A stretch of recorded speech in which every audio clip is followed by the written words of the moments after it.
서울 이화동 골목 끝 20평 남짓한 조그만 기와집. 75세 윤섭이 혼자 살고 있는 곳입니다. 아내를 잃은 지 10년, 자식들과 연락이 끊긴 지도 오래됐죠. 고관절 수술 후 거동이 불편해진 그에게는 간병인이 필요했습니다. 50대 중년 여성인 혜자가 처음 윤섭의 집 문을 두드린 건 지난 봄이었습니다. 주 3회 오전 9시에 찾아와 식사를 챙기고 청소를 하고 목욕을 도와주는 게 주된 업무였죠. 네. 들어오세요. 윤섭은 말수가 적었습니다. 필요한 말만 주고받을 뿐 개인적인 이야기는 일절하지 않았어요. 혜자 역시 마찬가지였습니다. 이혼 후 혼자 살며 간병인로 생계를 꾸려가는 그녀에게도 감정을 드러내는 일은 사치였으니까요. 아침 드셨어요? 아니요. 뭘로 해드릴까요? 뭐든 상관없습니다. 이런 대화가 전부였습니다. 혜자가 부엌에서 음식을 준비하는 동안 윤섭은 낡은 라디오를 틀어놓곤 했어요. 라디오에서 흘러나오는 음악과 DJ의 목소리만이 그 어색한 정적을 채워주었습니다. 혜자는 효율적으로 일을 처리했습니다. 불필요한 대화 없이 정해진 시간에 정해진 일만 하고 돌아갔죠. 윤섭 또한 그런 그녀의 방식에 딱히 불만은 없었습니다. 어차피 관계란 건 기대하지도 원하지도 않았으니까요. 하지만 사람의 마음이란 게 참 묘한 것 같아요. 말을 하지 않아도 서로를 관찰하게 되더라고요. 혜자는 윤섭이 혼자 먹는 밥상이 늘 초라하다는 걸 알아챘고, 윤섭은 혜자가 일하는 동안 가끔 창밖을 바라보며 깊은 한숨을 쉰다는 걸 눈치챘습니다. 여기 벽지가 많이 낡았네요. 오래됐으니까요. 20년도 넘었어요. 그러게요. 습기도 많이 차고 어느 날 혜자가 벽을 닦으며 중얼거렸습니다. 윤섭은 대답을 했지만 그게 단순한 업무상 대화가 아니라는 걸 둘 다 알고 있었어요. 조금씩, 아주 조금씩 서로에게 관심이 생기기 시작한 거죠. 몇 주가 지나면서 작은 변화들이 생겼습니다. 혜자는 윤섭이 좋아할 만한 반찬을 하나씩 더 만들어 오기 시작했고, 윤섭은 혜자가 올 시간에 맞춰 라디오 볼륨을 낮춰두곤 했어요. 그리고 아주 가끔씩 서로의 눈이 마주치면 어색하게 시선을 돌리곤 했습니다. 그때까지만 해도 둘 다 몰랐어요. 이 작은 변화들이 나중에 얼마나 큰 파도가 될지를. 여름이 지나고 가을이 오면서 윤섭과 혜자 사이의 공기도 조금씩 변하기 시작했습니다. 오늘은 된장국을 끓여볼까요? 어느 날 혜자가 평소보다 조금 다른 메뉴를 제안했습니다. 윤섭은 고개만 끄덕였지만 속으로는 궁금했어요. 된장국이라니 얼마나 오랜만인지. 혜자는 정성스럽게 된장을 풀었습니다. 집에서 기른 파를 송송 썰어 넣고 애호박과 두부도 적당한 크기로 잘라 넣었어요. 국물이 끓어오르자 구수한 냄새가 집 안 가득 퍼졌습니다.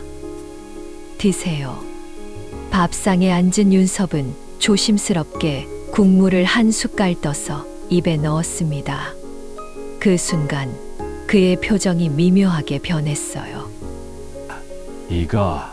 윤섭이 말을 멈췄습니다. 혜자는 무슨 문제가 있나 싶어 걱정스러운 눈으로 바라봤어요. 왜요? 맛이 이상해요. 아니, 그게 아니고 이거. 우리 집사람이 자주 끓이던. 그 말 한마디에 둘 다 조용해졌습니다.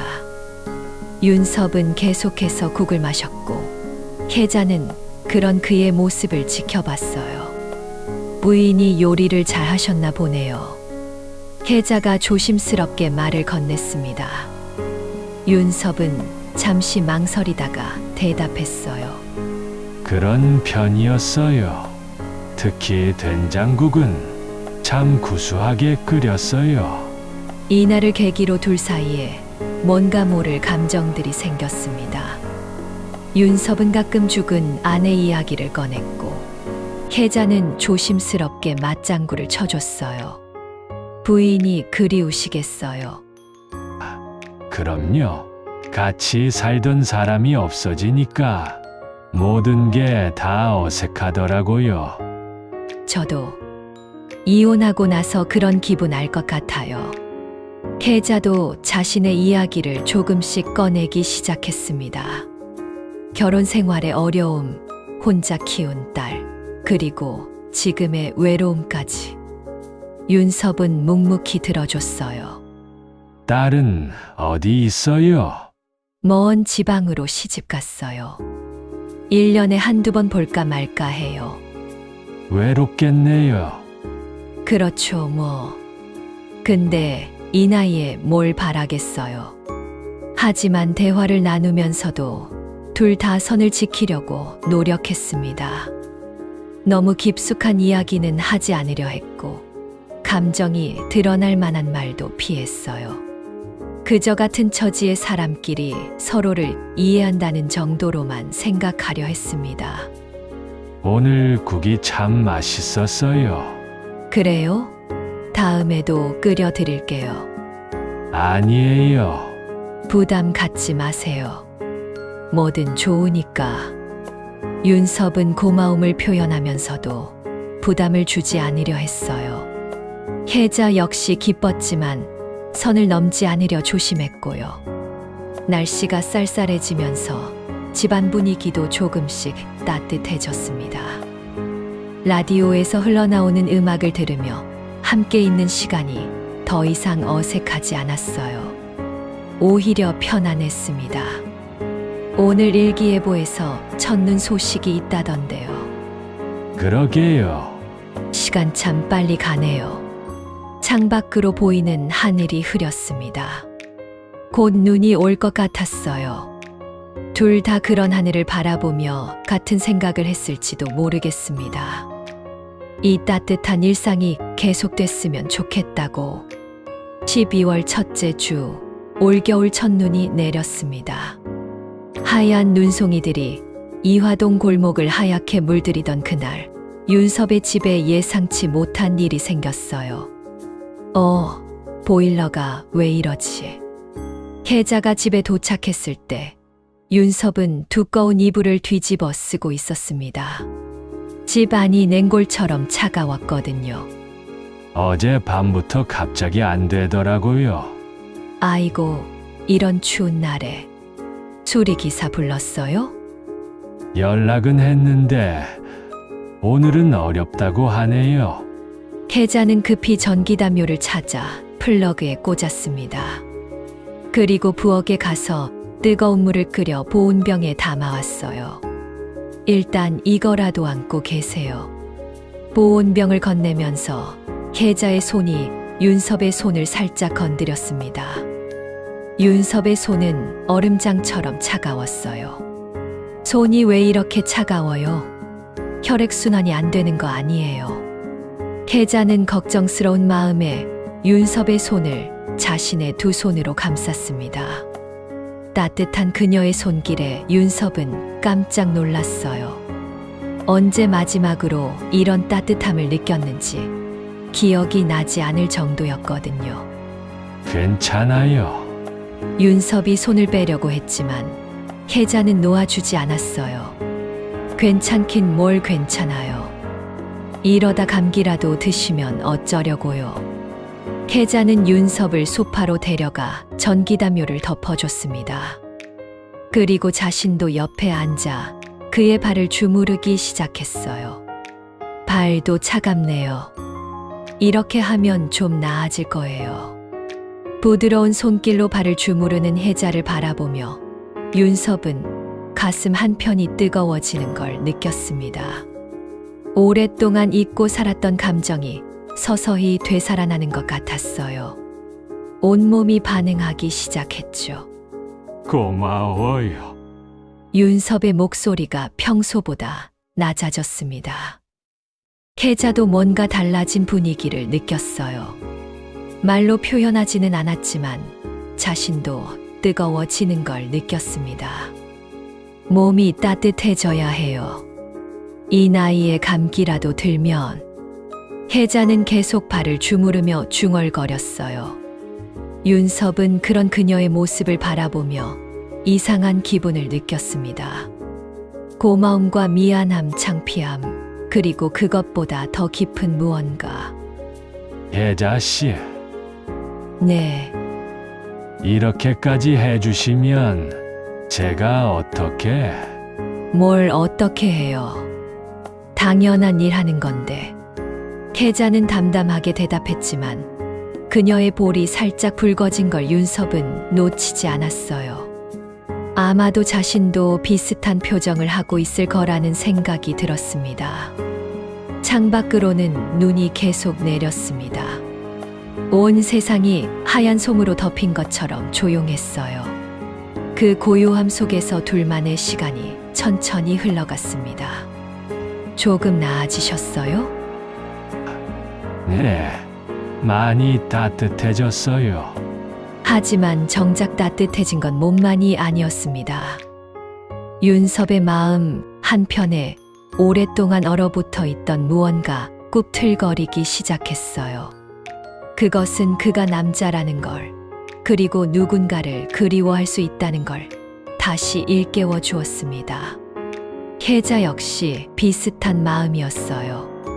이혼 후 스스로 여자로서의 감정을 봉인해 두려 했던 그녀에게도 이 순간은 특별했습니다. 이제 좀 괜찮으실 것 같은데. 저는 이만. 조금만 더 있다 가시면 안 될까요? 윤섭의 말에 혜자는 잠시 망설였습니다. 하지만 결국 다시 앉을 수밖에 없었어요. 그럼 조금만. 혜자의 대답과 함께 방 안의 공기가 달라졌습니다. 마치 얼어붙은 강물에 봄이 찾아와 얼음이 조용히 녹기 시작하는 것처럼. 창밖 눈발은 더욱 조밀해졌고 두 사람을 둘러싼 세상은 하얀 침묵 속에 잠겨들었다. 그 고요 속에서 오랫동안 잠들어 있던 무언가가 깨어나기 시작했다. 마치 겨울잠에서 깨어나는 씨앗처럼 천천히 조심스럽게. 그렇게 두 사람은 오랜 시간 열지 못했던 몸과 마음을 풀고 높이, 아주 높이 날았다. 그날 밤 윤섭은 잠을 이루지 못했습니다. 혜자의 따뜻한 몸과 손길이 계속 생각났거든요. 그리고 오랜만에 느낀 설렘과 부끄러움이 75세 노인을 잠 못 드는 소년처럼 만들어 놓았습니다. 며칠 뒤 윤섭은 큰 결심을 했습니다. 서랍 깊숙이 감춰둔 낡은 보석함에서 구형 금반지 하나를 꺼냈어요. 아내가 생전에 끼고 있던 반지였죠. 혜자 씨, 그날도 어김없이 찾아온 혜자에게 윤섭은 조심스럽게 말을 건넸습니다. 네, 뭐 필요하신 거 있어요? 혜자는 평소처럼 자연스럽게 대답했지만 윤섭의 표정이 평소와 다르다는 걸 눈치챘어요. 이거 받아주실 수 있을까요? 윤섭이 조심스럽게 내민 건 작은 금반지였습니다. 오래된 것이지만 여전히 은은한 광택을 내고 있었어요. 이게 뭐예요? 집사람이 끼던 건데 딸도 없고 남은 게 이거밖에 없네요. 혜자는 당황했습니다. 반지의 의미를 모를 리 없었거든요. 왜 갑자기 이런 걸? 그냥 고마워서요. 혜자 씨, 윤섭의 말에는 진심이 담겨 있었어요. 하지만 혜자는 받을 수 없었습니다. 이것이 단순한 감사의 표현이 아니라는 걸 알고 있었거든요. 어르신, 혜자는 잠시 말을 멈췄습니다. 어떻게 표현해야 할지 고민됐어요. 윤섭의 마음을 상하게 하고 싶지도 않았고, 그렇다고 이 상황을 그냥 넘어갈 수도 없었으니까요. 전 돈 때문에 일하는 건 맞지만, 혜자는 천천히 입을 열었습니다. 이렇게 감정을 받으면 안 돼요. 그냥 이대로. 안 그래도 둘 다 외롭잖아요. 윤섭의 표정이 굳어졌습니다. 예상했던 대답이었지만 직접 듣고 나니 마음이 아팠어요. 근데 그 외로움을 다른 것으로 착각하면 서로 상처만 남아요. 혜자의 목소리에는 슬픔이 배어 있었습니다. 자신도 힘든 이야기를 하고 있다는 걸 윤섭은 알 수 있었어요. 저도 외로워요. 정말 많이 외로워요. 어르신만큼이나. 혜자가 계속 말했습니다. 그래서 더 조심해야 해요. 외로움이 사랑인 줄 알면 나중에 더 외로워져요. 윤섭은 고개를 숙였습니다. 혜자의 말이 틀렸다고 할 수 없었거든요. 하지만 마음 한편으로는 아쉬웠어요.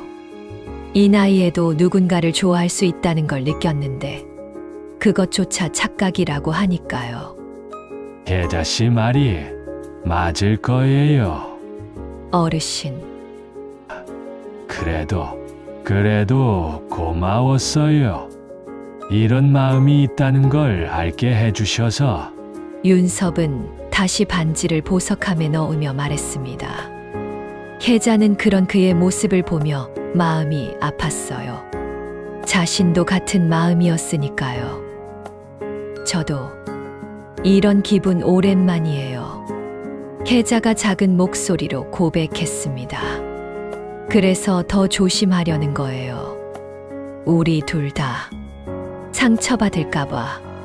그날 이후 둘 사이의 분위기는 미묘하게 변했습니다. 서로의 마음을 확인했지만 동시에 현실의 벽도 확인한 거죠. 사랑과 현실 사이에서 흔들리는 두 사람의 마음이 안타까웠어요. 내일은 조금 늦게 올게요. 네, 괜찮아요. 혜자가 떠나는 뒷모습을 바라보며 윤섭은 처음으로 후회했습니다. 반지를 건넨 것을, 자신의 마음을 드러낸 것을. 하지만 동시에 이런 생각도 들었어요. 적어도 자신이 아직 사람이라는 걸, 누군가를 사랑할 수 있다는 걸 알게 됐다고. 혜자는 약속대로 출근 횟수를 줄였습니다. 주 3회에서 주 2회로, 그리고 하루 걸러 하루로. 윤섭도 그런 변화를 받아들였어요. 어쩌면 둘 다 시간이 필요했을 거예요. 하지만 묘한 일들이 계속 일어났습니다. 혜자가 오지 않는 날 아침, 윤섭의 문 앞에는 따뜻한 수건이 놓여 있었어요. 빨래방에서 갓 말린 따뜻한 수건이었죠. 누가 이런 걸? 윤섭은 알고 있었지만 모르는 척했습니다. 혜자가 일찍 와서 놓고 간 거라는 걸 말이에요. 며칠 후에는 사과 한 알이 놓여 있었고, 그 다음에는 작은 화분 하나가 놓여 있었습니다.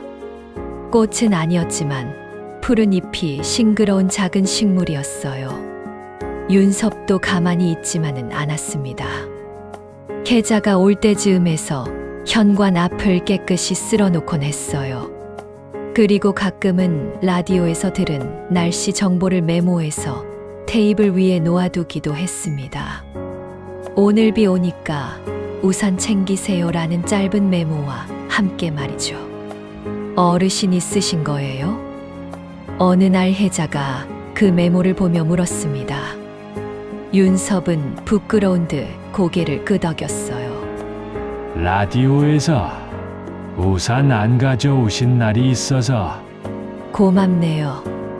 둘 다 예전보다 말수가 줄었지만 이상하게 서로를 더 잘 이해하게 됐어요. 말하지 않아도 상대방이 무엇을 원하는지, 무엇이 필요한지 알 수 있었거든요. 오늘은 된장찌개 말고 미역국 해드릴까요? 네. 좋아요. 미역 좋아하세요? 집사람이 내 생일날 자주 끓여줬어요. 윤섭이 작게 웃으며 대답했습니다. 혜자도 따라서 웃었어요. 더 이상 돌아가신 부인 이야기가 부담스럽지 않았거든요. 오히려 그런 추억을 나눌 수 있다는 게 감사했습니다. 그럼 더 정성껏 끓여드릴게요. 고맙습니다. 겨울이 깊어갈수록 둘 사이의 거리는 묘하게 변했어요. 물리적으로는 더 멀어졌지만 마음으로는 더 가까워진 것 같았습니다. 서로를 배려하는 방법을 배워간 거죠. 어르신, 저 내일은 못 와요. 딸 만나러 가세요. 네, 오랜만에 내려오라고 하네요. 좋겠네요. 오래 계시다가 오세요. 윤섭은 진심으로 말했어요. 혜자가 딸과 시간을 보내는 것이 좋았습니다.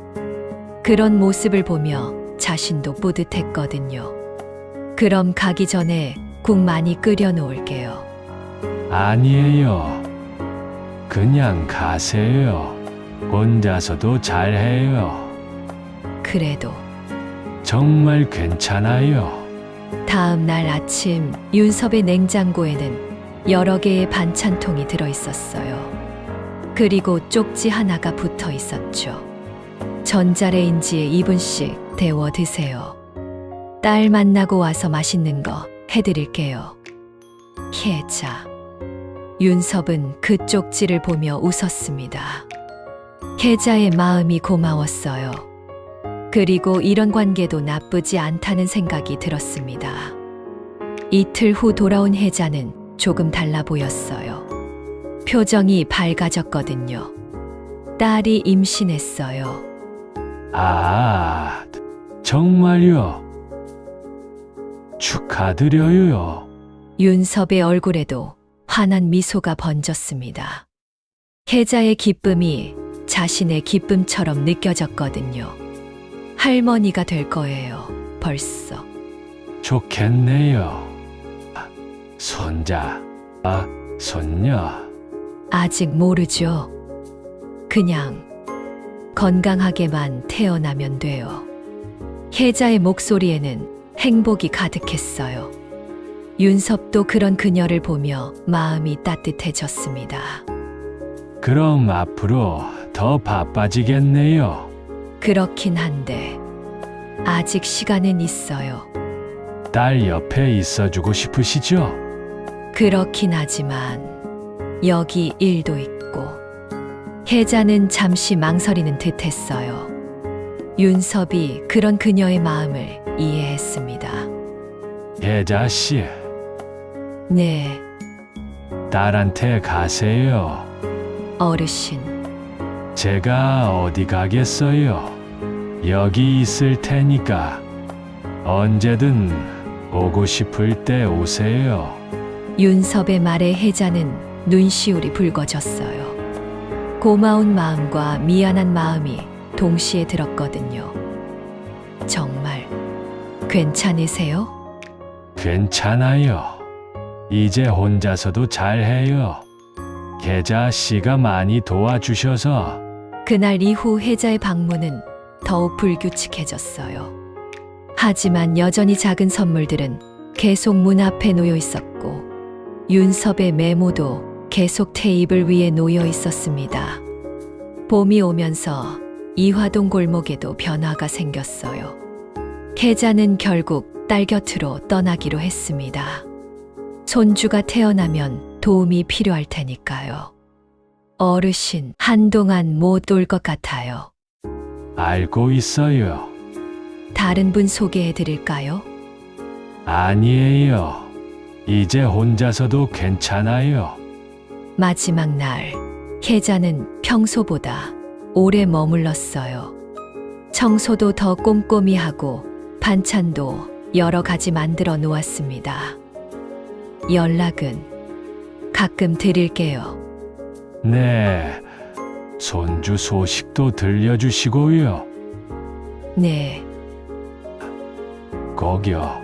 문 앞에서 인사를 나누는 두 사람 사이에는 묘한 여운이 흘렀어요. 사랑이라고 부르기에는 조심스럽고 우정이라고 하기에는 특별한 그 무엇인가. 그동안 정말 고마웠어요. 저도요. 혜자 씨 덕분에 많은 걸 배웠어요. 혜자가 떠난 후 윤섭은 창가에 그녀가 가져다 준 화분을 놓았어요. 작지만 푸른 잎사귀들이 봄볕을 받아 반짝이고 있었습니다. 라디오에서는 여전히 음악이 흘러나왔어요. 하지만 이제는 혼자 듣는 음악이 외롭지 않았습니다. 어딘가에 자신을 기억해 주는 사람이 있다는 것. 그리고 자신도 누군가를 소중히 생각하고 있다는 것만으로도 충분했거든요. 며칠 후 윤섭의 휴대폰에 문자 하나가 왔어요. 어르신, 안녕하세요. 딸이 아들을 낳았어요. 어르신 덕분에 할머니가 됐네요. 감사해요. 혜자. 윤섭은 그 문자를 보며 환하게 웃었습니다. 그리고 답장을 보냈어요. 축하드려요. 건강한 손자 낳으셔서 다행이네요. 저도 기뻐요.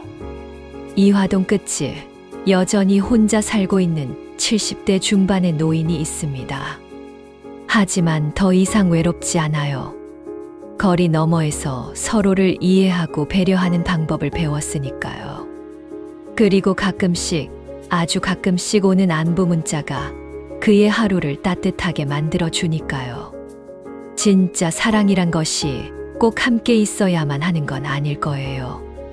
때로는 거리를 두면서도 서로를 소중히 여기는 마음, 그것만으로도 충분할 수 있으니까요. 1년 후 혜자는 손자를 안고 이화동을 찾았습니다. 윤섭은 그날을 위해 특별히 준비한 작은 선물이 있었어요. 그 옛날 아내가 끼던 금반지였습니다. 이번에는 혜자의 손자를 위한 첫돌 선물로 말이죠. 이제는 받아주실 수 있죠? 어르신. 새로운 시작을 위한 선물이에요. 사랑이 아니라 축복으로. 두 사람은 서로를 바라보며 웃었습니다. 이제야 비로소 완벽한 거리, 완벽한 관계를 찾은 것 같았어요. 지금까지 우리들 너와 나의 이야기 비밀노트였습니다.